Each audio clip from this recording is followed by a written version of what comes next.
am here and joined with Zach from the Deep Dive Podcast. Hey, Zach, what's up? I'm all right. How you doing yourself?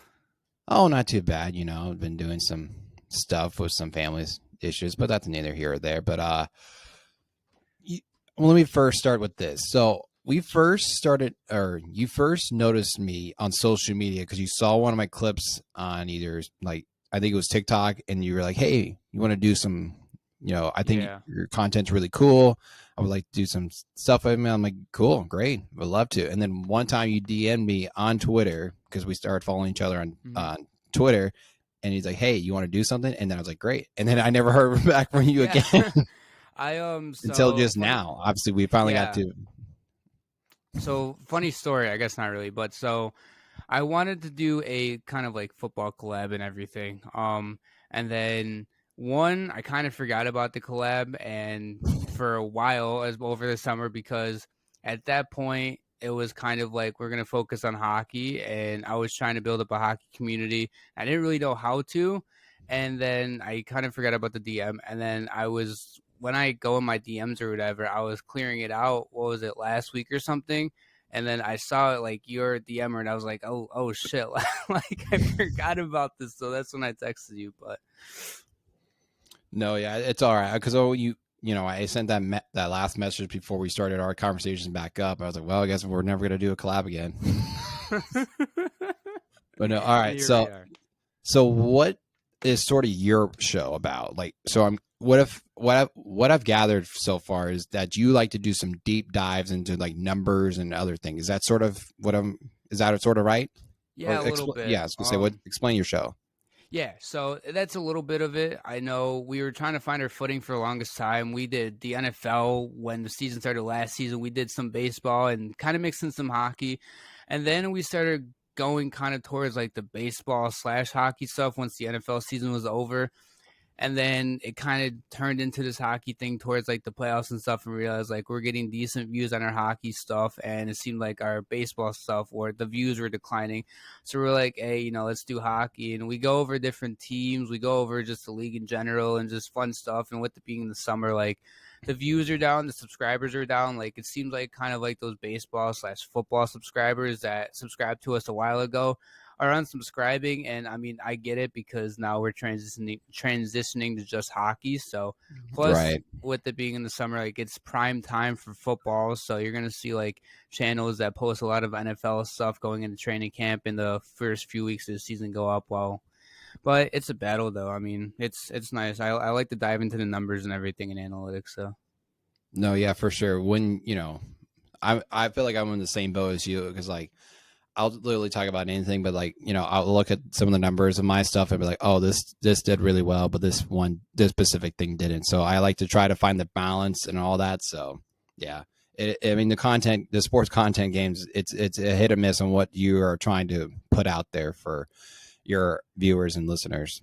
Right, and it's like the podcast niche of things, like you don't need to throw in crazy edits and everything, especially if you're like whether it's by yourself or you're with a group of people or whatever, like just make it. I've noticed, like at least myself personally, when I watch a podcast, I like the more authenticity of stuff, and I don't want to see like you cutting in and out like every 2 seconds and stuff. So they have like the natural conversation, they have like the fillers that are in there and stuff. I kind of enjoy listening to. No, yeah, I agree. I like more of listening, just sort of natural fluidity and just more of like an actual conversation and hearing more stuff about the person and all that when I'm listening to pods. But yeah, let's see. So when we were having discussions about doing a collaboration or a pod or having you come on to mine, I guess I was like, hey, we should just talk about, some football and some baseball and a little bit of hockey because I want to get to know a little bit more about hockey because I'm not really much of a hockey guy. So my first question is for you, because it seems like you're a big hockey guy, is one, so you're a Sabres fan, and two, how good is this Connor Bedard kid? Did I say his name right? Yeah, Connor Bedard. How good is this kid? So do you know who Connor McDavid is or not really? Yes, he plays for the Oilers. Is that right? Yeah. Yeah, okay. Connor Bedard. I know he's considered like the best player in hockey right now. I think Connor Bedard is the better prospect coming into the league than Connor McDavid. Wow. Bedard, Bedard had I believe a higher points per game average than McDavid, and going into this draft year or whatever, which is absolutely nuts because McDavid is it's gross. The Connor Bedard shot is I have never seen with my own eyes a shot that quick, that powerful. His skating is great. His defense, his IQ, his vision. He's like a 5-tool player, like in baseball. I guess you would compare him to Mike Trout, in my opinion, and Bryce Harper when they first came into the league. I know Mike Trout was up and down in the minors and everything, but Bryce Harper, especially, like this generational talent coming into the league with all this hype. And I think Bedard can have a better season, better career than McDavid when it's all said and done. But then again, like it's just like he hasn't even played an NHL game, so I got to kind of hold my roll a little bit. But Connor Bedard is absolutely filthy. Now, how will this game translate to the pros then? How do you think that will translate? I think it'll translate great. The Blackhawks ended up getting a couple guys to really build, like at least get him line mates so he's not held out there to dry. And I think that his speed is just going to overwhelm guys, especially once he gets comfortable playing in the NHL. Like come like November, December, like he might get a long point streak or stuff like that. I mean, I'm not expecting him to put up 100 points his first season, but if he does, like, I'm not going to be shocked at all. No, yeah, for sure. Or here, let me ask you this. So, let's say in 5 years from now, what would you expect the Blackhawks to be? Are they going to be like in the contentions of being like in the Stanley Cups, like almost, or are they maybe not every year, but like by year 5, are they going to be like sort of in the hunt? They're going to be like in the top 4 best teams. You know, what are we expecting from Connor Bedard in the next 5 years? I think Connor Bedard has I don't even know what the word is, but I think he can carry the Blackhawks team kind of like how Connor McDavid is. Now, I don't want the Blackhawks to build the team how the Oilers built their team around McDavid, because McDavid has like a couple guys and the rest of the team, like there's no depth around it. But I think the Blackhawks in 5 years can be good. It's just a matter of time of just getting the prospects, getting picks, and just kind of building the team from the ground up instead of trying to go out and sign 26, 27-year-olds to like $6 million contracts for like 5 years and everything like that. So if they just build from the ground up and be patient, I think they'll be great in 5 years. Okay. Let me ask you this, because this might be a dumb question, but does NHL have a salary cap at all? Yeah, they do. They do? Okay. Yeah. For some, because I didn't know if they were like sort of like baseball. They don't have a salary cap. They just spend on the shit ton of money. I figured they did, but I don't know. I just felt like I wouldn't be shocked if they didn't have a salary cap for some reason. Yeah, the salary cap's kind of new too. Well, not super new, but they didn't have a salary cap in like the 90s. I don't know exactly like when they added the salary cap in, but it's been within the last 30 years. Okay, I gotcha. So I didn't know if like they could just, you know, what's how am I trying to phrase this? But like basically, like if they're like, you know, if say in like 3 years they're in the playoffs and then they're gonna start like spending money on like actual like good players or something like that. Are they just gonna? Do you think they should by like year 2 or 3 they're gonna keep tuning you to like do drafts and get prospects, or should they get like actual like good players and like free agency and stuff like that? I think between years 1 and 3, you try to build like get draft picks, get prospects and stuff like that, and then by year 4, try to get like those first and second year prospects that you get in the draft and kind of see where they're at the NHL level, while also still signing, you know, third and fourth line guys and bottom pair defensemen to fill out the bottom pairing stuff. So if the Blackhawks can do that, I think they'll be in great shape. But Davidson, their GM, I trust him. I think that he can build this team the right way as long as he's patient with things and doesn't try to rush it. All right. Well, I got a couple more hockey questions. One, why didn't the Avalanche repeat this year? Because I feel like when they won it, they had a really good, solid roster from like almost from top to bottom. Was it because of injuries, or what was sort of the reasoning behind it? Some of it was injuries. I know Nathan McKinnon ended up missing a few games, but he still had over 100 points. I know Rantanen had 55 goals and 50 assists this past season. And after that, the drop-off was significant. And even like Georgiev, who ended up posting a .918 save percentage in the regular season, but in the playoffs, they just lost momentum going into the playoffs. And it was a rough going for Colorado, but I can definitely see them bouncing back. If they can get a healthy season from their guys, I think they'll be in good shape to possibly get another cup this year.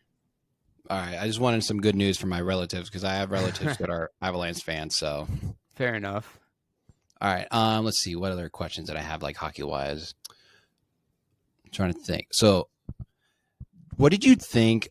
Okay, here's the question. So, when the did you? Okay, hold on. I got this. I'm trying to think of some really good You're hockey good. questions. All right. How about this? Was it impressive what the Florida Panthers did? What they did, like, as what was it, the 8 seed, right? Yeah. Did they get swept at all? Or no, they won one game, right? Yeah, they won one game in the finals. It was impressive, but I expected at the same time because it was impressive because they ended up beating the best team in the regular season of all time, the Boston Bruins, and came back down Yeah. from Okay. 3-1. Stop you right there. I got it. So, why did the Brewers not succeed in the post, or why did they blow that 3-1 deficit from the Panthers, and why didn't they just win it all? Because obviously everybody, like, coming into that postseason was like, oh, it's Brewers are like the best team. They've won like the whatever cup, and like they're historically the best team. So why didn't they win it all? Honestly, I think it was just Florida speed, and Bobrovsky ended up turning it on between games 5 and 7 and the rest of the playoffs until the Stanley Cup Finals. But the Florida Panthers just played lockdown defense and beat them with speed. The Bruins were on the older side of things, especially with Bergeron and Krejci, who might not even return this season and might retire. So the whole speed thing, that they trapped a lot, and I think the Panthers kind of got unlucky in those first 4 games going down 3-1, and this was basically the same roster they had except a couple changes from when they won the President's Trophy the year before. So I am impressed that they beat the Bruins, but once they got past the Bruins, people were like, well, the Panthers might go to the finals, and they did.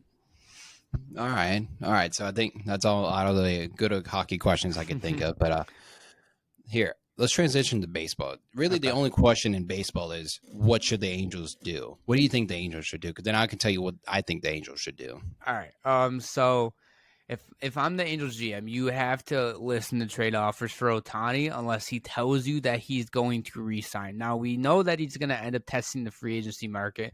Dude, honestly, the dude's probably going to get between $500 and $600 million bag. Like if he gets $600 million, like I wouldn't be shocked.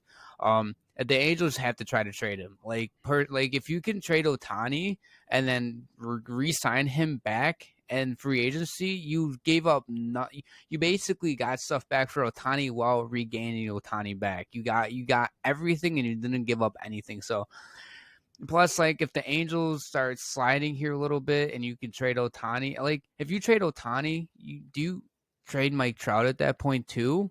But I mean, Anthony Rendon can't stay healthy. He has a $300 million contract, if I'm not mistaken, or something close to that. Brandon Drury you brought in, who's played good, but he hasn't played great. Honestly, the only consistent guy on that team has been really Hunter Renfroe. But even though he got off to a hot start, but he cooled off a little bit. But I think you got to trade Ohtani by the deadline, and if they don't, then they might be screwed out of getting anything back for him because he's not coming back to LA. I can say that with confidence. Say that with confidence. All right. So as of right now, the Angels are 4 games out of the final wild card spot as of July 23rd of this recording. Here's my thing.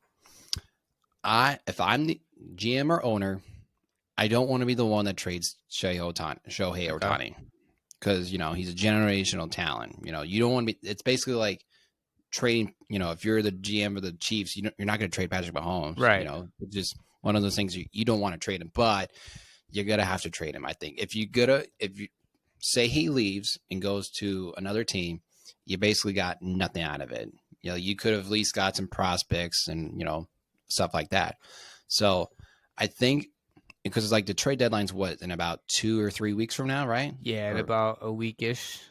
Yeah, it's coming out here pretty soon. So I would think they either need to decide if they're going to either go either trade him or decide, hey, we're going to try and at least go for that final wild card spot or something like that. They either got to commit to either side. At least that's my personal opinion. But yeah, I agree with most everybody. I think they should just end up trading him. But I'll throw this one team I think that should trade for him. I think the Tampa Bay Rays should trade for him. That's interesting. That's interesting. I like that take. I think the Tampa Bay Rays, because if you look at the roster, I think if they get Shohei Ohtani, because I think they're the best team in that AL, and then I think they can hang with the Atlanta Braves for sure. Yeah, I think the Rays do have the capital to trade for Ohtani too. Plus, like they've been skidding lately too. I don't know if it's their pitching, their lineup, a little bit of both. But the Orioles got hot. The Rays Oh have been yeah, the kind of. Orioles are a sneaky one. But here's the thing about some of these teams, I would either try to trade for them. You're basically gonna have to get rid of your whole in your farm system. Like you're just gonna have to give up some of these prospects that you really were high on. But you're like, but the the bright side is you get Shohei Ohtani. But either because here's another thing. If you get him, you gotta sign him to an extension. You can't just let him hang out for 1 year and let him go back to like the Dodgers or something like that. So if he's going to East Coast, you gotta make him commit to your team. So When it comes to Ohtani, I know like free agency is like months and months away, not until December. But the three teams that I do like in free agency are the Yankees, Dodgers, and Mariners and Giants. Sorry, that's 4 teams, but I think those are the 4 teams that I honestly like that. The Yankees because you have Aaron Judge locked up. Like you got to get that another superstar in now. You're gonna be having guys over a fucking $1 billion or whatever. Giants and Mariners, just because it's on the West Coast. I've heard reports that Ohtani wants to stay on the West Coast and play for teams. I think Seattle, because like Ohtani originally didn't go to Seattle because he didn't want to live underneath Ichiro's shadow per se, especially after Ichiro just left in 2018. And then now the fact that Shohei is looked at like a god, like if he went to Seattle, Ichiro is still part of like that coaching staff. So he can hang out with him for however long, have him teach him the ways. And then San Francisco, just because the Giants are a sneaky good team. Like they have one good year and one bad year. And if they had Shohei in the offseason, I think that they can really eliminate those like bad years and just stay consistently good for the next few years. No, yeah, the San Francisco Giants are just like that. I don't understand. Like with the past 10 years, they seem like they either win the World Series and they go bad, and then like they'll go bad for a little while, and then they'll come back and be like good, like this year. And with like I don't the know same how roster too. I know it's crazy how they're doing this. Yeah, I just don't understand. But yeah, is there any other baseball storylines going on besides Shohei Ohtani? Because I feel like everybody just talks about Shohei Ohtani. It's like, oh, where's Shohei Ohtani? I mean, besides like the Yankees struggling, what's that? Yeah, the Yankees struggling. The Orioles are looking really good. I think you know what. Here's a storyline. Where did the Arizona Diamondbacks come from? Like, why are all of a sudden they good at baseball?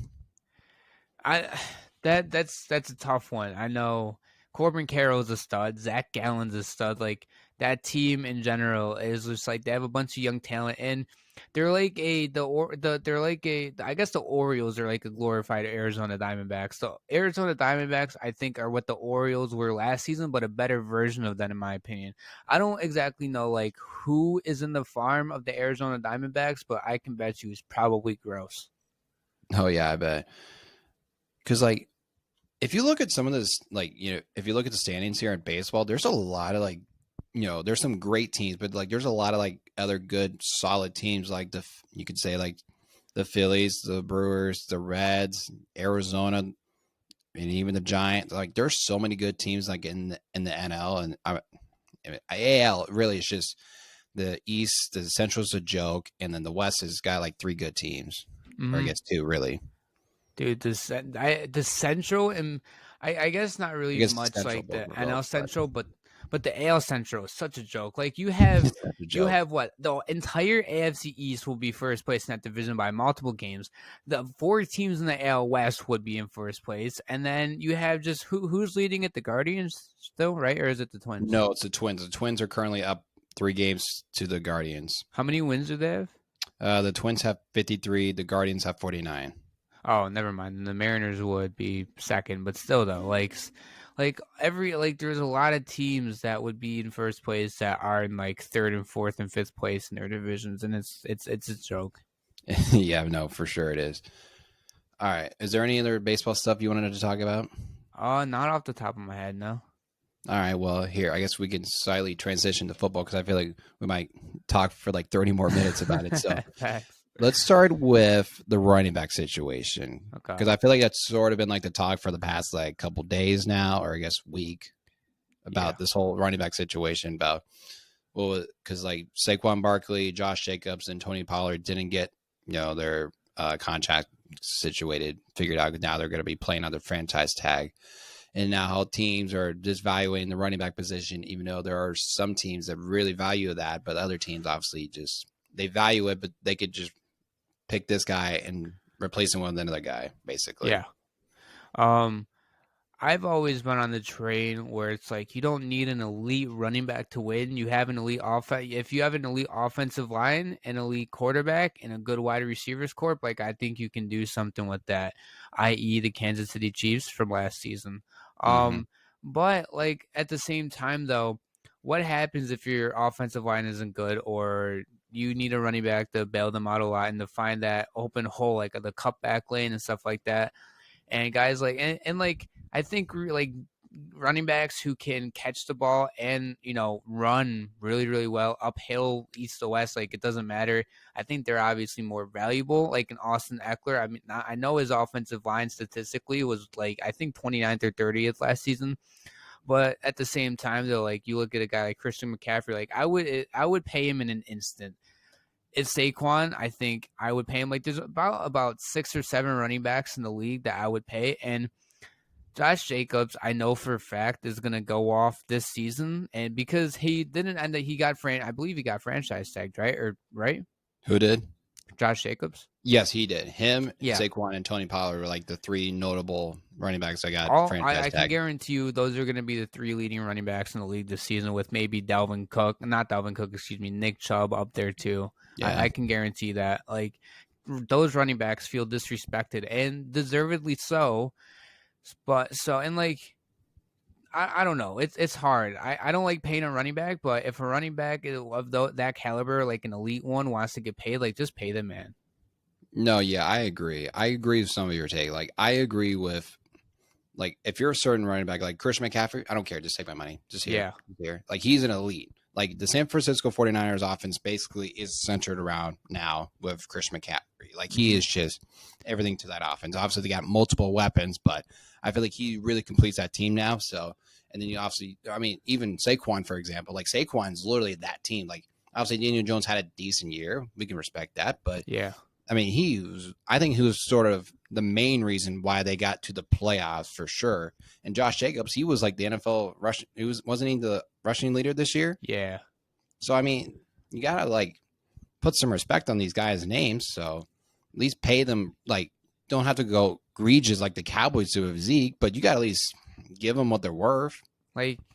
I mean, I respect them for holding out. I know Saquon had an interview. He's like, yeah, I could just say screw the Giants and just not play. And like these running backs want to play, but they also want that payday. And they see every other position get the payday, and the running backs are like, what about us? Like every other position, like Tremaine Edmonds, like ended up getting 4 years, $80 million, huge, massive overpay. And then there's Saquon Barkley, who's getting 1 year, $12 million or whatever it is, because the Giants are like, yeah, you're running back. We don't want to pay you. No, yeah. Here are 2 scenarios I think that should happen. One, I think the running backs should do their own camp like the tight ends do. So that way they can teach each other how to be better. And that way, because like every tight end now is getting banged. Or they should do with the whole writers and actors strike. Just go on a strike and be like, we're not playing football this year until we get paid. Imagine if that happened. I know, that'd be crazy. That'd be like the story. That'd be like the whole like storyline through the entire season of it. If running backs did not play, like if they just got like a bunch of like scrubs, like kids that are like former, like say like Adrian Peterson had to come back and play for like the Tennessee Titans again. That would be because Derrick Henry was on strike. Or like Marshawn Lynch had to go back to either Seattle or the Raiders because Josh Jacobs was on strike. That would be a funny and weird scenario at the same time. Imagine seeing like all these retired or like XFL running backs come back in the league for a year. That would be funny. That would be fun.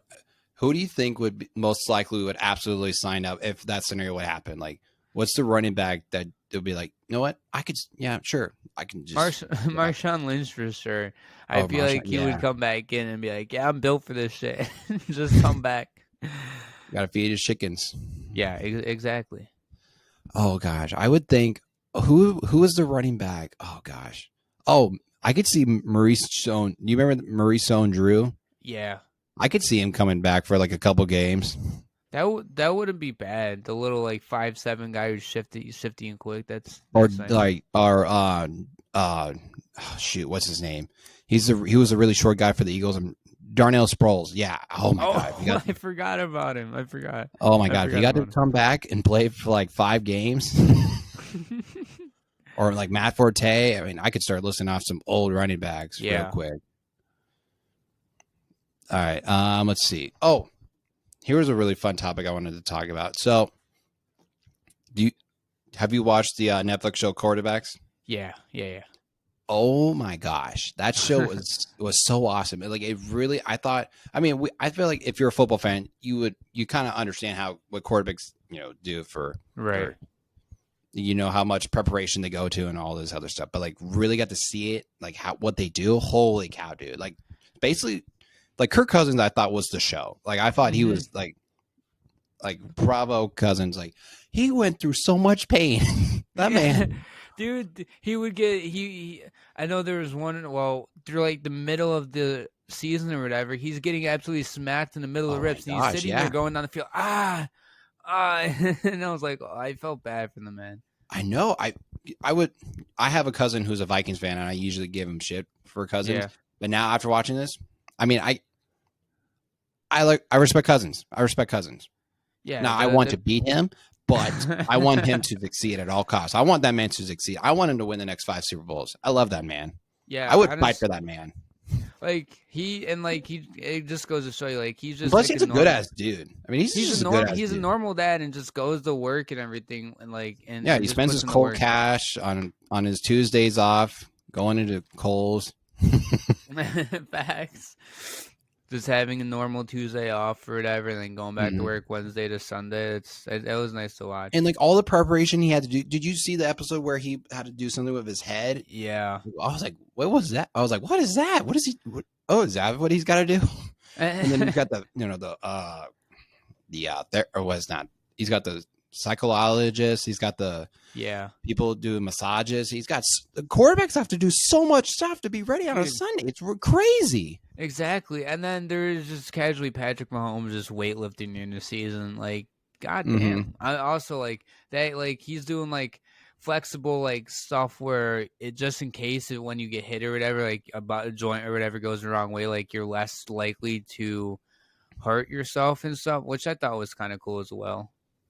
No, yeah. I would have liked to see a little bit more of the Marcus Mariota story, but I understood because like I felt like the Cousins and Patrick had the better story, but I would like to see a little bit more. But I understand because like Marcus, because I completely forgot this part of Marcus's story where as soon as he got benched, he left the team because of the surgery and stuff. I was like, wait, when did that happen? But then, I don't remember that. And then apparently, like the fans were like, "Why'd you leave the team and stuff and like this?" And like, but he got surgery and he went back to Vegas. Like, I don't remember anything about surgery coming up. It might have just been an internal team type of thing. And probably. Like and it seems like Arthur Smith has so much love for Mariota too. Like Arthur Smith looks like he was about to cry.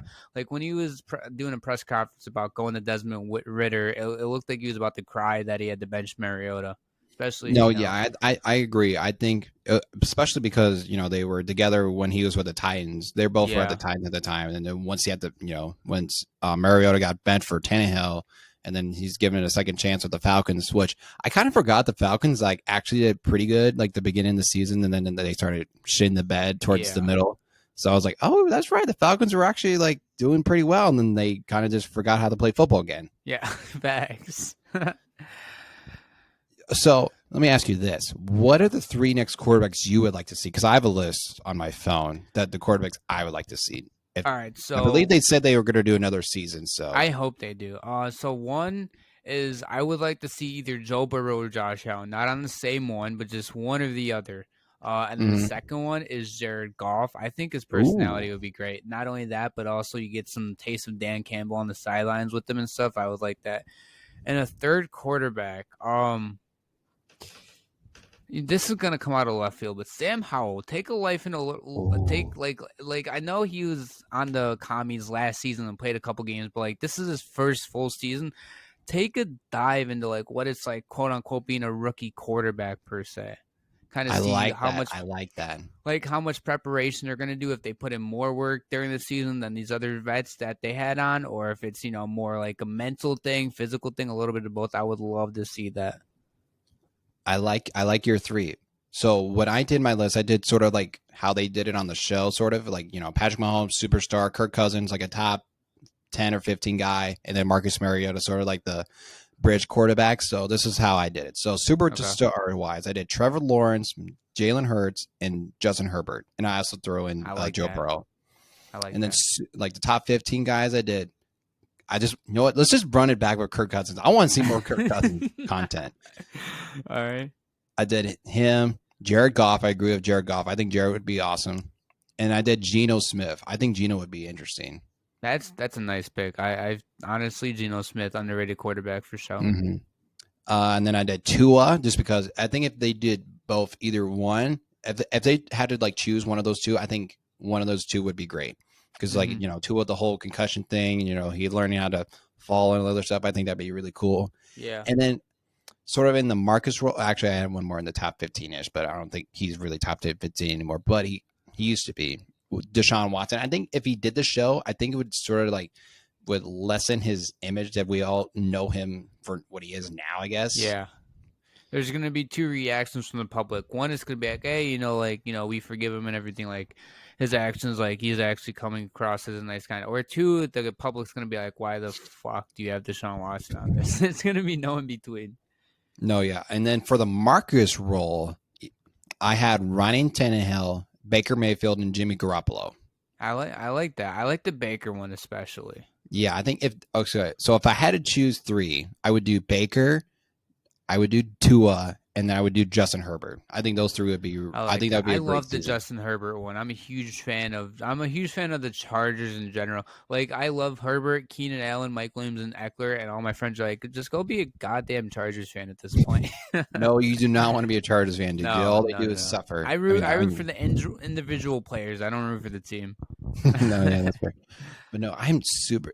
I think they said they are coming out with the season 2, but I'm excited to see who they come out or who they decided the next 3 quarterbacks are, because I think it'll be great regardless of whoever it is. But yeah, that's was sort of my list. Oh, you know what other thing I noticed, like when they go back and forth with Kirk and Patrick cusses so much, dude. I'm like, dude, just chill out a minute. Like, I don't care if he cares, but like, calm down for just like 5 seconds. Like, you don't need to be like, fuck, because when he got that injury or something like that, like, I get it's a human reaction. You're like gonna say whatever, but like, I think sometimes he just blacks out and doesn't know what the fuck he's saying. You're talking about the one in the playoffs, that ankle injury, right? Yeah, or that the playoff injury, or even a couple times before the playoffs started, like when he's in the game and talking smack a little bit, I think he just blacks out and doesn't know what the hell he's about to say. Oh, I honestly, I don't like Patrick Mahomes.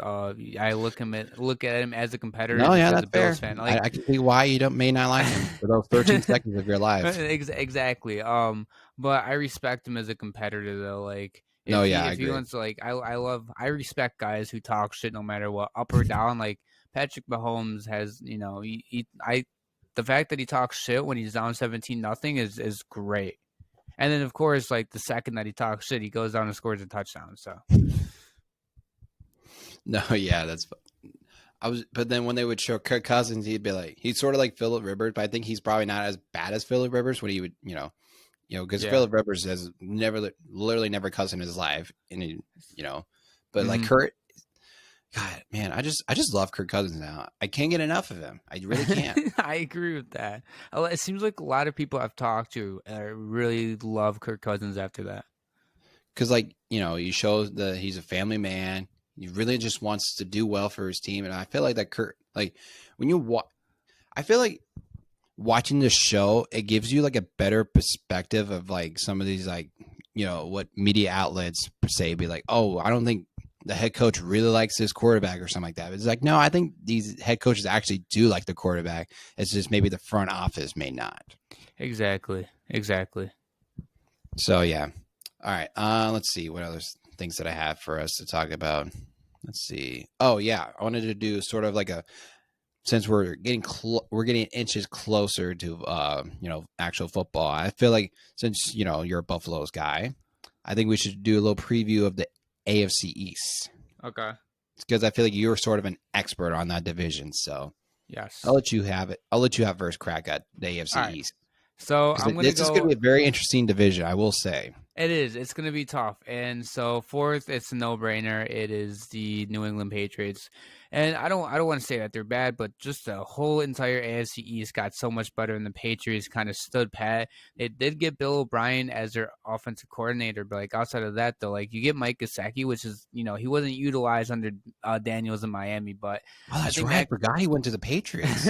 Yeah, he ended up. I forgot about him until today when I was talking to my uncle, who's a Patriots fan, about him. But yeah, so their defense is going to be gross per the usual, and I think I think a lot of it rests on their offense. If Mac Jones can just not turn the ball over and kind of do like dink and dunk stuff and kind of just stick to that game plan, I think they'll be fine. Like they're a better team when they're up, but if they go down by 14, 17 points, it's wraps. So I think the Patriots are in a tough spot here. If they get 6 wins, 7 wins, like I wouldn't be shocked at all. And then hold on. Do you remember when Bailey Zappi was the shit for like 2 weeks? Yeah. What happened to him? Like, I actually don't really know. What happened to him? I know he's still on the roster. Monday night game against the Bears, he was like the greatest quarterback that no one's ever has anybody ever seen. It's like, oh my god, everybody's calling for like him to take Mac Jones' spot, and then Bailey Zappi has 1 game, and everybody's like, we want Mac Jones back. Exactly. It's like what happened? Yeah. Okay, all right, continue. I just remember that pop in my head. Like, oh, that's right, Bailey Zappi. What happened to him? Yeah, he was gross for a couple weeks. And then third, this is tough.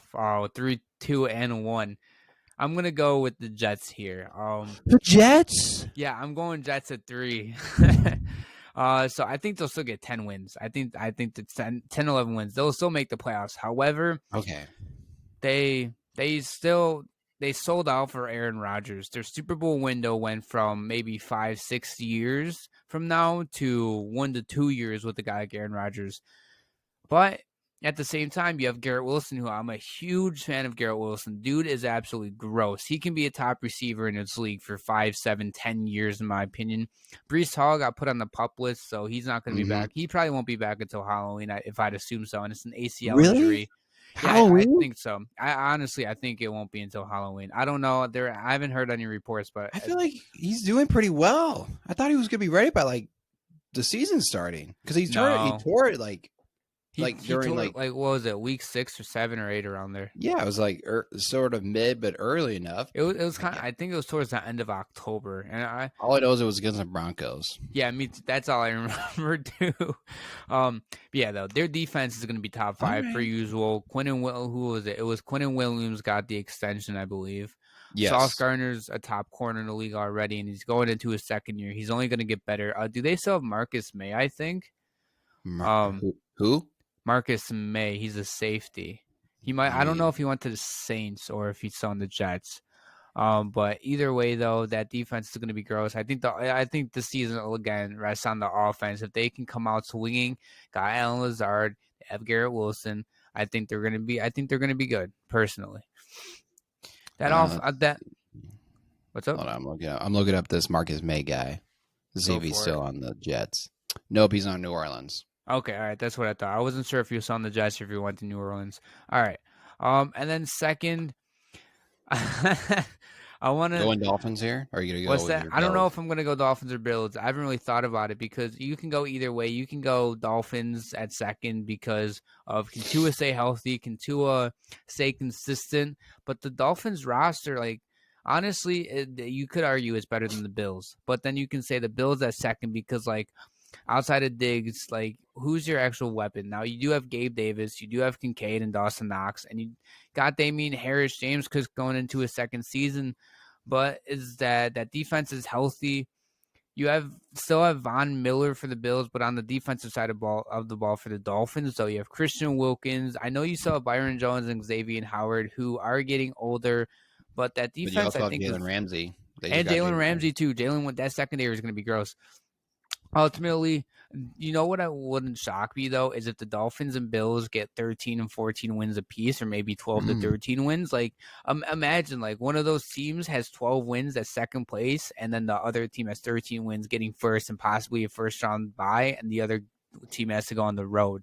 Like, you know how bad that would be. But this is hard. I'm gonna go Dolphins second. I'm not trying to be biased. But if they can come out swinging like they did early in the season last season, my opinion might change. I can see the Dolphins defense winning them a lot of games, especially with that secondary. Adding Jalen Ramsey was a huge add. I don't think they gave up much for him either. And then No, they you did have not. and then they added offensive side of the ball. You get rid of Gesicki, but he wasn't really doing much either. I know their running back Achani or whatever. I think he's gonna be gross. He's fast. Then you add in with Tyreek Hill and Jalen Waddle. All Tua has to do is just throw screen passes, slants, drags, whatever, and they're off to the races. Like, people that slander Tua because he doesn't throw the ball downfield, they don't have to with two guys on the outside like that. No, yeah, for real though. You know what's crazy about the Dolphins roster? Like, if you look at that roster, like, there's so much talent on that team. Like, for real, they got Bradley Chubb, Jalen Ramsey, Xavier Howard, and the other corner that you just mentioned. What was the other one? Byron Jones.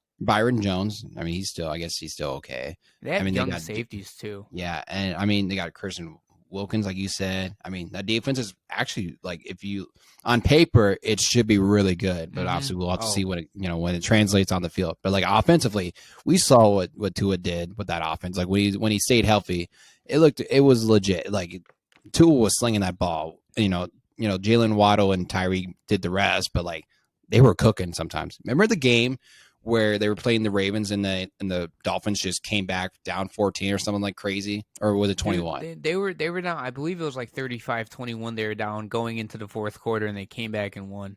That game was crazy though. I don't think I didn't watch that game, but like I saw on like the bottom ticker it was like 35-21, and all of a sudden like the Dolphins were like 35-31 or 35-35, something like that. And I was like, what the fuck? No, yeah, that was crazy. I started catching it toward.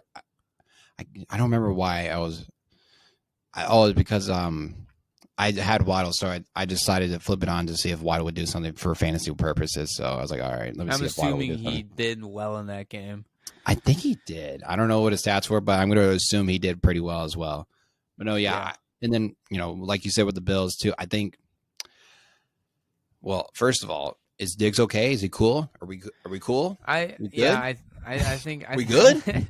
Yeah, I think Diggs is okay. But yeah, again, he does this all the time, so yeah, I'm not worried about it until he holds out of like actual training camp. Then I'll be worried.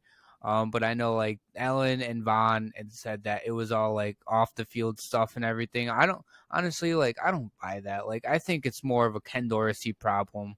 I don't think it's a player problem. I think it's an offensive coordinator problem. Like, one, you lose a wide receivers coach in Chad Hall, who is beloved by the players. And then two, you lose Brian Dable, who is also beloved by the players. And yeah, Ken Dorsey is beloved, but it seems like he's more of a Josh Allen guy, and he was the quarterback's coach before then. And so then you bring him in, and it feels like Diggs feels like he's not a part of, like, if the Bills want to go, for example, DeAndre Hopkins. If the Bills were interested in DeAndre Hopkins, I don't know if they were or not.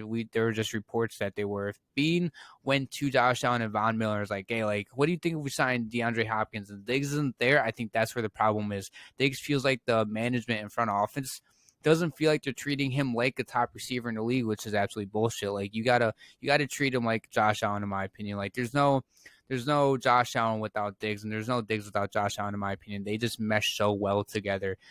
So I think that was a problem. I mean, he had 10 less targets last season than the season before, but had more catches. He had a catch percentage of 8% higher last season. I don't think it's a usage issue. And also, Josh Allen was dealing with some off the field stuff with his now ex-girlfriend. Brittany or whatever. Oh yeah. Who, if you don't know the story or whatever, Josh kind of got a girl pregnant during week 8 or week 9 or whatever. Wait, what? Yeah, at a bar or whatever. That's the rumor. That's not confirmed, but that's just a rumor. That's just And then they broke up, and now he's with Haley Steinfeld. But it felt like I was that gonna was say when- yeah. I knew he was with rumored to be in a relationship with Haley Steinfeld, which my man. Yeah, facts. My man. Yeah, he ended up. So then he. I did not know this rumor. I guess this was probably more of a Buffalo. It's just like a Buffalo thing. Yeah. Wow, that's wild. Yeah, and then he ended up getting the UCL injury against the Jets. And you know what's crazy is that like that's when his play started to quote unquote decline. But there's charts though that show him being better in arm talent than Joe Burrow. I'd have to go look at the charts a different time or whatever. But there's charts showing him that he's still better, not accuracy wise, but yards wise and like EPA or whatever, better than Joe Burrow. And everybody's, saying Joe Burrow is better than Allen. And I can see where it's coming from. You can flip flop either one of them at 2 or 3-3-2, like whatever you want. It depends who you talk to. And I think the whole Diggs throwing his arms up is like one. Josh Allen played. Let's be honest. I was at that game and he played like shit. Like the second the Bengals went up 14-0 in the first quarter, I go over to my dad and I'm like, yeah, like this game's over. Like you felt the whole building just their air is deflated. Now, so I think it was the off-field issues that he was going through with his ex-girlfriend and stuff. And Diggs is like, I think it was like an on-field play. Like Allen's like, hey, like. On that fourth down, like you got to go to Diggs no matter what. If he catches it or not, like go to him. Yeah. And then also it's like why you let this get to your head, man? Like this is football. Like it's football, me and you, bro. And I like Diggs' competitive fire and his edge, and I like that he gets guys fired up. So I'm a huge fan of Diggs. If I'm being honest, if it was between Diggs or Allen, I would probably choose Diggs over Allen. Not by much, but yeah. Wow. Yeah. I mean, I was going to joke with you about, Josh Allen being on the Madden cover and him having a new girlfriend now. Is he being distracted off the field? But I don't know now. Yeah. Especially now with this whole girl being pregnant. He's got 3 things on his mind now. There's been reports though from Buffalo reporters that this is the most locked than he's ever been in his career. Most locked in. Like he's locked in. Like he's locked in for the season. You know what I think is going to actually help him play better? Okay, like this whole like single Josh Allen, everybody around like Buffalo is like, oh, like he's single now. Like he's going to win MVP, throw for a lot of yards and touchdowns and everything. But then now like I think he'll actually play better with a girlfriend and a healthy, stable relationship. I think Brittany was more like his ex-girlfriend was more like a social media type of guy or girl, and Haley Steinfeld is just like this laid back kind of stay on the low celebrity, and I think that's going to help him a lot perform. All right. I can see it. I mean, I'm going to be rooting for Josh because I like Josh. I like his personality and all that. So I hope he does well. I'm not going to root against him, but that's fair. Let's see. I'll give you some of my thoughts on the AFC. Okay. Go for it. So now you got me thinking about the Dolphins. If you want to put the Dolphins or Jets first, like I'm not going to get mad. I kind of want to put the Jets at first. I think the Jets are going to be interesting. I think I might put the Jets at first because, like, I really like that. I mean, I do like that roster, and plus, I mean, it's Aaron Rodgers, and as a Bears fan, I know how well he does during the regular season. Now, when it comes to postseason time, Facts. We've all seen it. We have all seen it. Uh-huh. He does really well in the regular season, but once that comes the playoff time, but yeah, it's not always pretty. It's not clean, right? It's not clean. All right, but no, I think All right, here I'll do this. So I'll go Bills 1, Jets 2, Dolphins 3, but those 3 will all be like really close in the. We'll have they'll be going back and forth between the top 3. Yeah, so the Bills will still have like whatever 12 or 13. The Jets will have about 10 or 11, and the Dolphins will be sort of in that 10 to 9, I think. And then the Patriots, I feel like, everybody just assumes that the Patriots will finally like get it together at some point just because they have Bill Belichick as their head coach and all the other stuff. But like everybody else in the division is getting better. You guys haven't really gotten any better since Brady has left. Yeah, I agree with that. And then, so I have a question real quick. So remember last season in the AFC West, going into last season where everybody was writing off the Chiefs saying how, the Chargers got so much better. The Broncos got Russell Wilson. Are you saying the AFC East is about to turn into AFC West, and everybody in the AFC West is going to suck? I really wonder that. There's two things. One, do you think that a lot of people are making the mistake with the Bills, saying how the Jets and Dolphins have gotten better and they're going to pull a Chiefs? Not saying they're going to make it or win the Super Bowl, but just saying like division, just like being good in the division and winning the division. You think guys they're making a mistake saying that about the Bills, what everybody did about the Chiefs last season, or do you think it's a different story with this? It's a fair question. Oh man, I think it's slightly different. So that's fair. Man, I'm trying to think. Like, what if the Jets and Dolphins come out and just like get 8-9 wins, and the Bills are out here with 12 wins, like how the AFC West was last season, where the Chiefs got the first seed, and then I don't think there was I don't know if and then you have the Chargers with 10 wins. But all right, let's do a quick exercise. Okay. Let's look at all these. Let's look at the Dolphins, Bills, and Jets' first 5 games. So the first game is with the Bills. It's the Jets on Monday night. Okay. Here, I'll say winner. Is that a winner or loss for the Bills? That's in New York, right? Yes, it is. It's also on 9/11, so I think that's a loss. That's just my opinion. Me too. I think they're going to split. I think the Jets win one at home and the Bills will win one at home, in my opinion. All right, week 2, it's the Raiders at home. Oh, that's probably a win. Yeah. Commanders at Commanders, that's probably a win. Yeah. All right, and then you get the Dolphins at home, though. I think that's a win. I think same thing. I think we split with the Dolphins too. And then week 5, you get the Jags, but this one's an international game. I think this one's in London. I got the Jags with the international games now. I got the Jags. Yes, this one's in because Tottenham. I got the Jags there just because I think the Jags have so much more experience going to London, and I think that's going to really wear on the Bills, like especially late in the game. All right, one more. How about the Giants and Bills? This one was also at the Bills. I think the Bills get that. I think so. You currently got them at 6-0. So congratulations, you're 3-3. All right, let's do the Dolphins now. Okay. All right, the Dolphins' first game, it's the Chargers at Chargers. If I'm being honest, I think the Dolphins lose that. All right, well then the Dolphins have to go to the Patriots on a Sunday night. They clap the Patriots. Okay. Week 3, they get the Broncos at home. Win. And then you already said they would lose to the Bills at Bills. Yeah. And then week 5, they get the Giants at home. That's a win. Week 6, they get the Panthers at home. Win. All right, another 2-4 season for them. All right, Jets. Here we go. Jets, Jets. That was the Monday night game. We both agreed that's a win because it's on 9/11. Mm-hmm. All right, and then they get the Cowboys week 2. Oh, that's at Jerry's tough. World. Oh, that's tough. That can go 50-50. That you're either going to get a Dak Prescott where he's unbelievable or a Dak Prescott where he just throws 6 picks. I think the Jets win this game. All right, that's fair. I'll go with the win then. All right, and then they come back home for the Pats. That's a win. I think they beat the Pats. Yeah. I think then their next game is the Chiefs, but it's at home. I think the Chiefs probably win that one. Yeah, I think they lose that one. All right, let's see how many games was that. 4. So then we got then they go to the Broncos. Brees Hall revenge game there. That's a win. Yeah, because it's a Brees Hall revenge game. Yeah.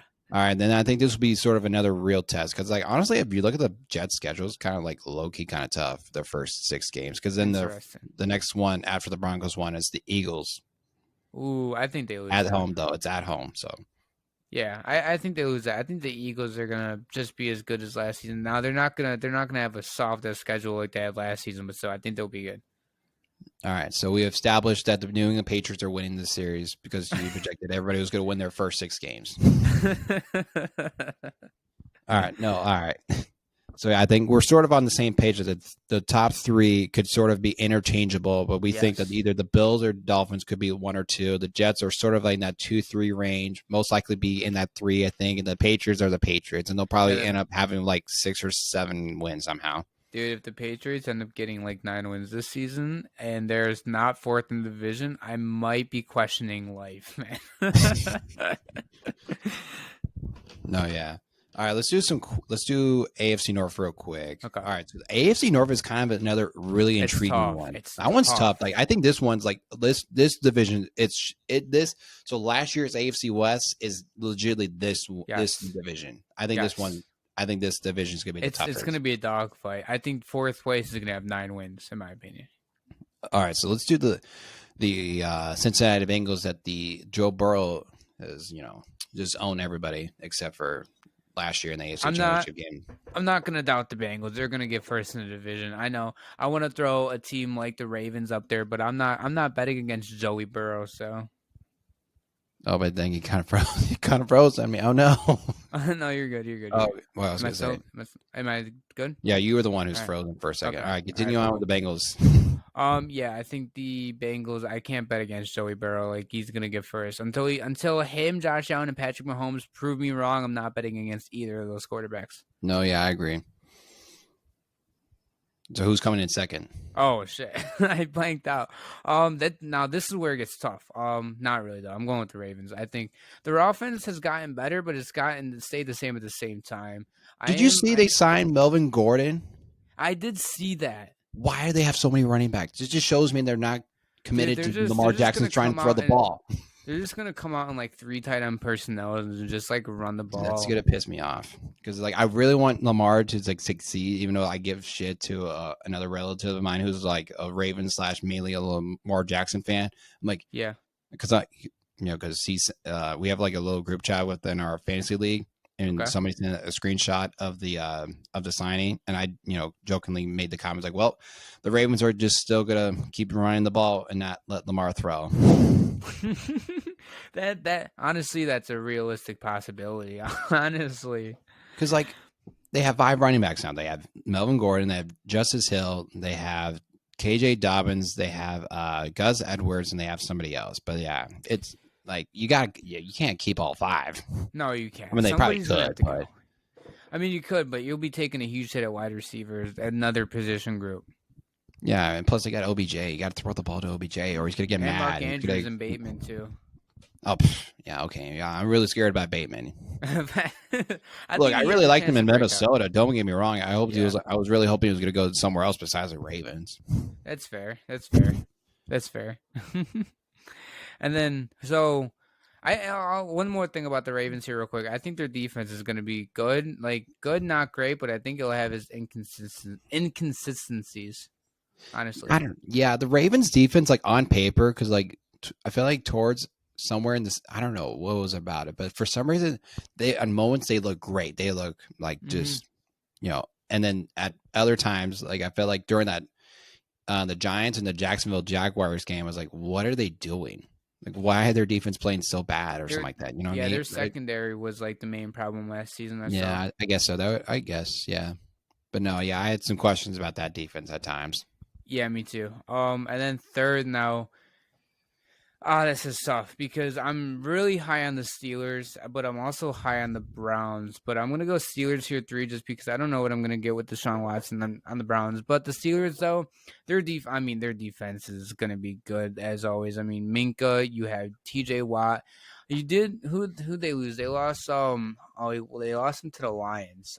He was a corner. Shit, I forgot his name.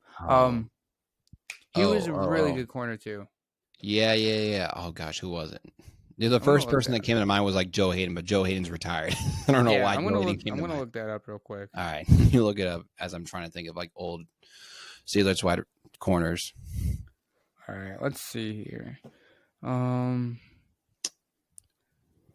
who was it? What is it? They still have Jeff. Yeah, they still have Jeff Okudah. Yeah. Or no, I think no. Did he get traded to the Falcons? The Lions don't have Jeff Okudah anymore. I was gonna say I think he got traded to the Falcons. They don't. Hold up. Yeah. I don't know why. I'm looking at their roster right now. Let me see. Oh, wrong one.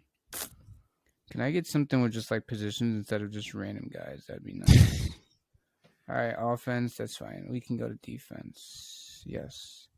We're not ending this recording until we figure out who it was. I believe it was an S. Oh, it was Cameron Sutton. That's who it is. Oh, Cameron Sutton. Okay. I recognize the name. Yeah.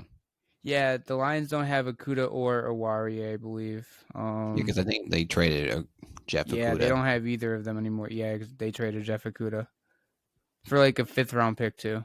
Nice. Love those 5th round picks. Facts. Yeah, though, like I think I think the Steelers are going to be good. It all like Kenny Pickett. I believe he threw one. I mean, Mike pick Tomlin hasn't had a losing season yet, so if the Steelers get 10 wins, I won't be shocked at all. Yeah, I guess. I mean, I'm in the minority of. I just don't know what to think of the Steelers because, like, at times when you watch sort of in the beginning of the season. Now, granted, Mitch Trubisky was at the quarterback position. Now, granted, I love Mitch. I will always say nice things about Mitch, but I can be somewhat realistic about Mitch. He's, but when Kenny got in, he showed a little bit more of a spark. He showed a little bit more of more excitement. So, but at times I felt like that Steelers offense just was slightly inconsistent. I don't know. That's just my thought on that Steelers offense. But I felt like that also their defense could carry them most games. So I think this year you're gonna get a year where Kenny's gonna show you like the confidence that he had that end last season, and Najee Harris I think is gonna have a bounce back season and actually get that yards per carry higher than like 3.2. No, yeah, closer to like 4. I think sort of the problem with the Steelers last year is their offensive line and the OC. I was tired of that OC. I was like, get rid of him now. Even I'm not even a Steelers fan. I was like, get rid of him. Yeah, because I had Najee. There were moments where Kenny Pickett. There were many moments where Kenny Pickett's like yelling at the sideline, like, what the fuck are you calling? And just went on his own at that point. Like, it's sad when like a rookie quarterback can call better plays than the offensive coordinator. Like although a lot of quarterbacks call better plays than the offensive coordinators, just because the quarterback, facts. Yeah, like they're always in the film room. I'm not saying the offensive coordinators aren't, obviously they are, but like quarterbacks know like the plays on the back of their head. I mean, they're actually on the field. They can see what's going on. Mm-hmm. I honestly wish more quarterbacks would just call their own plays, honestly. You know how crazy that would be if they went back to the old style where they had to go to their quarterback risk and go, all right, we're going to go trips, right? VX, ducks, 7. That would be, honestly, that'd be easier. The offensive coordinator or whatever, just in the ear be like, just say like 23 or whatever, and they go to 23 and just read it off like that instead of trying to memorize it in an earpiece or whatever. Just going quick, just a quick nugget with that whole like quarterback series we were just talking about a little bit earlier. It's remarkable how they can memorize all those long ass plays. It's like I can't even do that. Like I can memorize like that's nuts. It's basically like playing telephone like for 17 weeks. That's horrible. I can hardly play telephone when I'm with I mean, people. I guess it kind of helps when like you have like the formation in one spot every time, and like what wide receiver X is gonna do, wide receiver Y, etc. Like what they're gonna do in the same spot. I guess that kind of helps, but still. Yeah, I guess. All right, but no. All right, I just wanted to do that. All right, you continue. We can continue on the AFC North. I just thought that whole thing with having to read out like a 20 words out. I thought that was kind of insane. And then the Browns are 4th. But although I've seen a lot of hype around the Browns, and if you get Deshaun Watson back as closer to a top 10 quarterback, like they can compete for a first or second in the division. But I mean, I guess we'll see. Yeah, I think with the whole Browns thing, I think the Brown when they had Baker, they had a really good roster. Baker just played a little inconsistently, and we were sort of blaming it on that. At least I was, because I'm a Baker guy, still am. Yet again, I just really love average quarterbacks. I still think they have hope. I just think they still have hope. But no, I was sort of blaming it on OBJ and Kevin Stefanski a little bit, but after thinking about it, I was like, man, well, I think I'm just going to blame it more on an LBJ than I am Kevin Stefanski. I feel like it's kind of like an OBJ problem, but hey, I mean, we're not really players or management, but from like a fan point of view or whatever, it seemed like it was definitely an OBJ problem. No, yeah. So yeah, okay. So like I was sort of saying, like when they had Baker, their offense, or I guess their team, was like really good. I thought they were going to be like, because like when they beat the Steelers in the wild card and then they competed against the Chiefs in that playoff game, I was like, oh, the Browns are gonna, they're gonna start competing in this stuff. And then they slightly, took a step back. Then they committed all their money to Deshaun Watson, even with all the baggage he had. So I think if they get Deshaun Watson, he missed like 8 games, right? Yeah, because of the suspension or whatever like that. Yeah. So I mean, if once he gets to actually like play a full season, so it'll be kind of interesting to see how he actually get like if he gets back to his old form and stuff like that. Because like prior to that, if his first game back from that suspension, he hadn't played for like nearly like a year and a half or two or something like that. Crazy. He did not look good, but I don't really blame him for not looking good. Yeah, exactly. So I think if Deshaun can like show a little bit of that old Deshaun Watson we watched him with the Texans, and I think they can probably be in that 2 to 3 range. I think that's fair. I like that assessment. But yet again, I think the AFC East and like the AFC North are just going to be like a battle to get a wild for like a playoff spot. Because like, I mean, if we're being realistic, like the AFC West is going to get 2 teams at most. I think the Broncos are the Broncos are right there, but then the Broncos are sort of on the fence. We got to see what Sean Payton brings, and then the AFC South is just a joke right now. Yeah. Oh my god. Bags. I mean, I don't even know who's going to win that division. Do you know who's going to win that division yet? Because you got the Houston Texans on a rookie. The Houston Texans got a rookie. The Colts have a rookie. The Titans, I have no idea who's going to start a quarterback, even though it'll probably be Ryan Tannehill. But they got like 3 quarterbacks, and then you got another rookie at who's the other team? There's the Jags. Oh yeah, the Jags. The Jags. I forgot they were in that division, but no, yeah, I guess the Jags are going to win that division. But the other 3 are not even remotely close to winning football games. So you got the Jags, the Chiefs, and the Chargers. That's 3, and you're going to tell me one of the other 4 spots are going to get filled in by the AFC North or AFC East. And that's going to be a battle. You're going to have 7 spots out of the North and East. 7 teams competing, 2 in the AFC West and then 1 in the AFC South. No, yeah. So, like I said, I think the AFC East and the AFC North are just going to be a battle to get that to get in the playoff spot. Obviously, I wouldn't be too much surprised about the Patriots. Right. Like, dude, all 7 of those 8 teams in either of those 2 divisions can win the division, in my opinion. Like, honestly. No, yeah, for sure. All right. Let's see. I don't want to take too much of your time. Oh, you're good. You're being so gracious as being a guest. I got you, man. All right. Let's see. I guess is there anything else you wanted to slightly talk about? Here, let me ask you this. All right, go ahead. Who are your 5 favorite Bills players of all time? Oh, that's tough. One, I know. I like, like the 5 best ever, like your personal favorites. Let's see. All right, so I'm going to start with number 1. Number 1 is going to be Paul Posluszny. Who's that? What's that? Who's that? He was a middle linebacker for the Bills back during their drought days, like 2009, 2010, like around. Say his name again. Maybe I'll memorize it. Paul Posluszny. Okay, it's slightly coming back. All right. Yeah, he played for the Jags after the Bills. I got him 1, and then 2 is gonna be Diggs, 3 is gonna be Allen, 4 is gonna be LaShawn McCoy, and then 5 is tough. 5, I'm gonna go with Jordan Poyer. I like Jordan Poyer. I could go him or Kyle Williams at 5, in my opinion. I'm probably forgetting somebody, but yeah. No Tyron Taylor?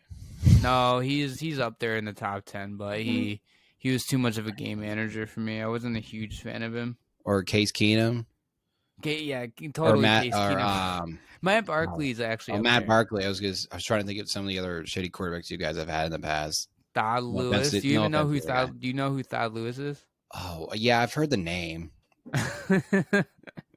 He came in when EJ Manuel got hurt. EJ Manuel lit up the Dolphins. Yeah. Man, that was a great pick. Yeah. Oh gosh, who other like bad Bills players? Man, you guys have been like prior to Josh Allen and like this new resurgence. You guys went through a pretty rough stretch. Yes, it was terrible, and the fact that I don't remember, like, we were bad when I was my entire childhood and really up until like 2017. We got lucky as hell to make the playoffs. Like we didn't really become like, if I'm being honest, we didn't really become like this elite team until 2020. Like 2019, we got in. We were competing for the division, but we got in with the wild card or whatever, and kind of blew a 60-0 lead to the Texans and lost in overtime. And then 2020, we came out and just punched everybody in the throat. So 2020, that was the first time in probably like 23 years that we were actually elite.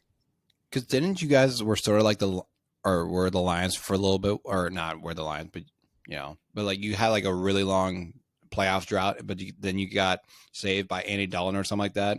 Yeah, yes. So Andy Dalton on a 4th and 16 threw it to Tyler Boyd and scored a touchdown. So you love to see it.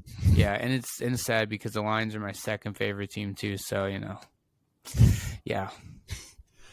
I'm high on the Lions this year. But yeah, me too. All right. I'll give you my 5 favorite Bears players of all time. Go for it. Shoot. Oh boy, because I feel like I'm sort of on the same boat as you, but there's been some really good ones. So I think I'll go in no particular order. I'll go Urlacher, Fields right now because he's just electric. Yes. I'll go Cutler because I just love Cutler. I will die on the hill for that man. I still think he was a great quarterback, regardless of whatever people say, regardless if he's smoking on the field or whatever, and throwing picks and whatever. I still think we could have won the Super Bowl that year if Jay didn't hurt his thumb, but no, that's neither here or there. Let's see. So I have Urlacher, Fields, and Jay. Oh man, that's gonna be tough. I'll do one quick honorable mention. I'm gonna put Brandon Marshall at like the 6. Okay. Let's see. Gosh, I'm trying to think. I'm going to go with, Charles Tillman. Oh, my God. I love that guy. Oh, I like that pick a lot. And then number 5, I'm going to go with, man, this is tough. There's so many great Bears. Devin Hester. Forgot about him for a second. I was expecting either Devin Hester or Matt Forte for that last spot. Yeah, I was thinking of Matt, but I was like, there's some really good ones I just loved. Dude, I do love Matt Forte, and he's so underrated. He doesn't get enough credit, but yeah. It's criminal that Devin Hester isn't in the Hall of Fame, in my opinion. Don't even get me started, Zach. Don't even get me started. Don't even get me started. Best you should be in the Hall Hall of all Fame. Time. It's in the Hall of Fame. That's nuts. It is nuts. Every Bears fan is like, dude, why the hell is he not in the Hall of Fame yet? He should have been first ballot. But if he's not in that by next year, it's a crime. I'm gonna have to start writing letters to the Hall of Fame. Like, this is a joke. That's facts. Burn the place down. Facts. Let's see. Here's a good question.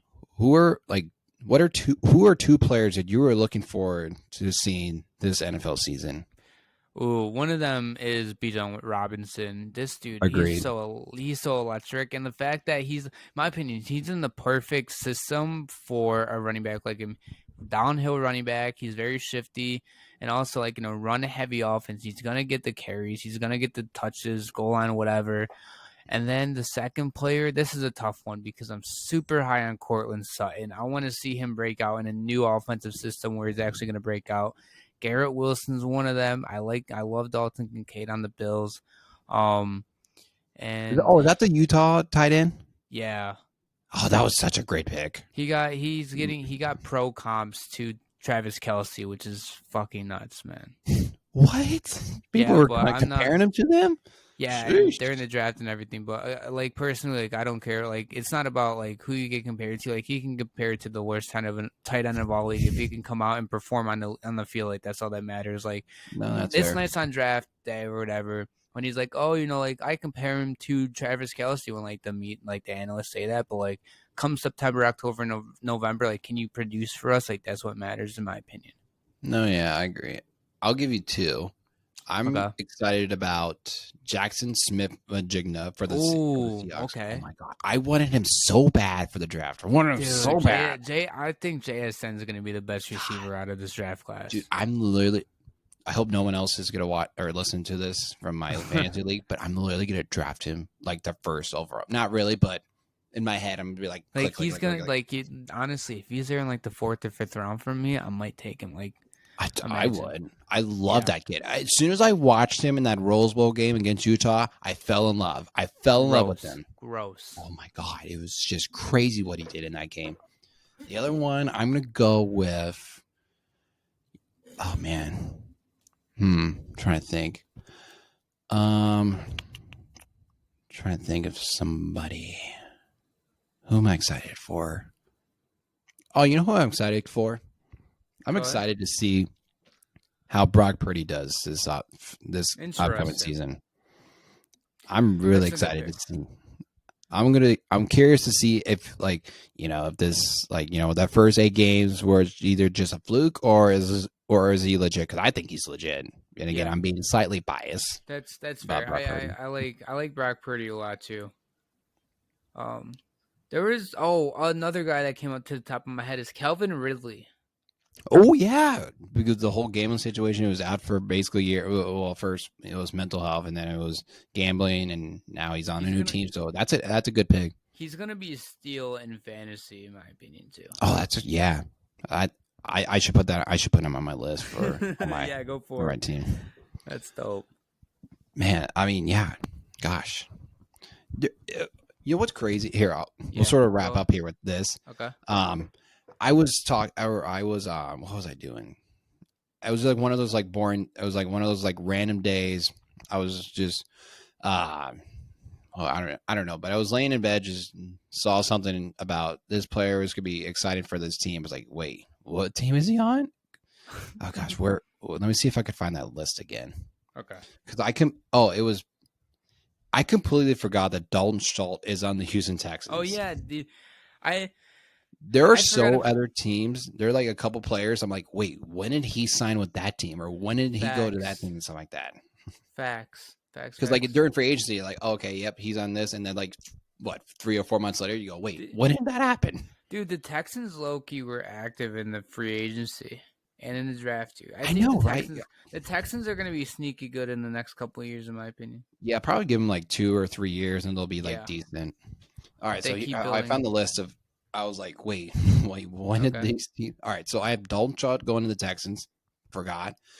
Miles Sanders on the Carolina Panthers. Forgot. I did not know that. You didn't know that? See, that's exactly my point. You forget these things. Allen Robinson's on the Pittsburgh Steelers. Did you know that? Okay. No. Did you also know that Robert Woods is on the Houston Texans?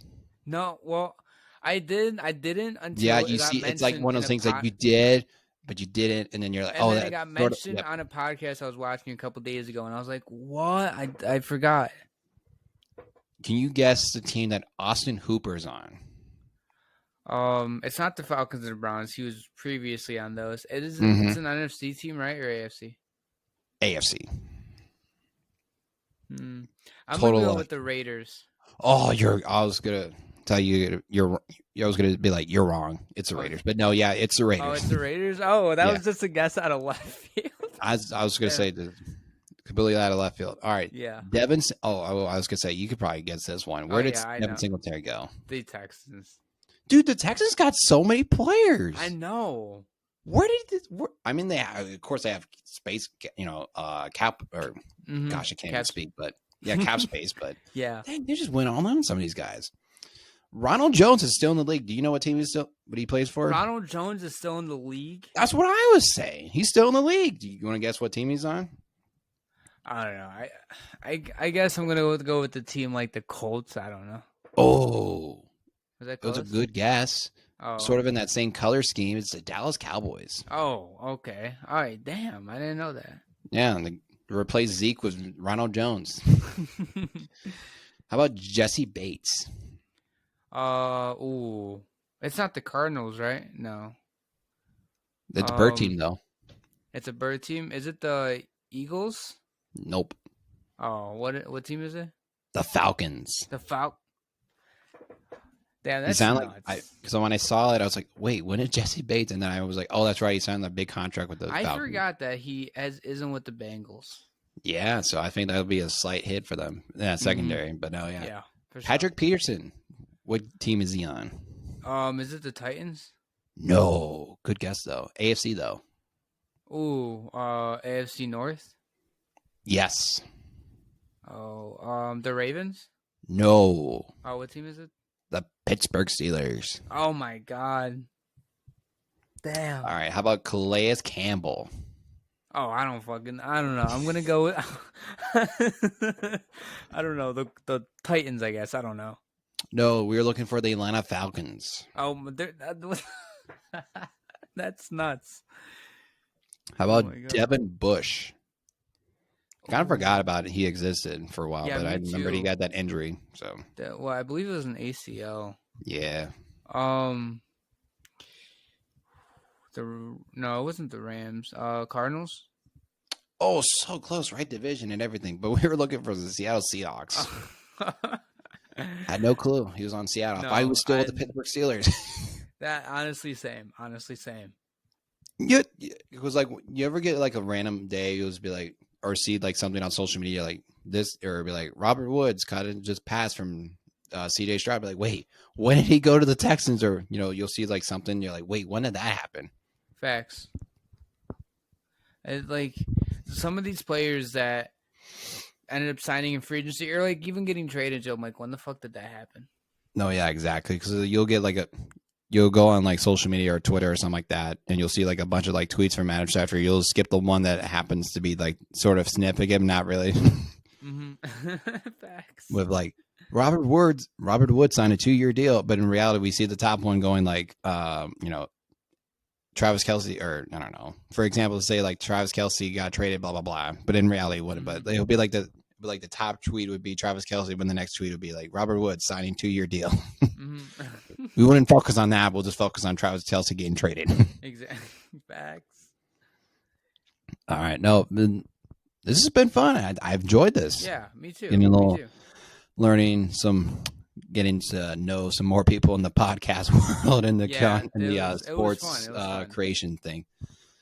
Yeah, this was fun. I'll have to bring you back on sometime. Maybe sometime in closer to football, and maybe when the Bills are sucking, I'll call you up. Be like, hey, can you give me a State of the Union on the Bills? All right, yeah, that works for sure. I'll more than happily come back on for sure. All right, great. Well, Zach, I appreciate you coming on. Where can they plug your pod and plug all your fun stuff? It's going to be the Deep Dive Podcast on every platform. So YouTube, Twitch, Kick, Instagram, Facebook, like all of that. It's just the Deep Dive Podcast. So yeah, make sure you go check out my guy Zach here on the Deep Dive Podcast. He does. I've watched a couple of your stuff, and you do a great job. So I'm going to give you props. Appreciate it, man. You too. I'm sure you haven't watched any of mine, which is fine. I don't care. No, actually, like you come up on my recommended, like really? occasionally and stuff. Yeah. Nice. I'm getting on the recommended page. Love that. I mean, I try my best.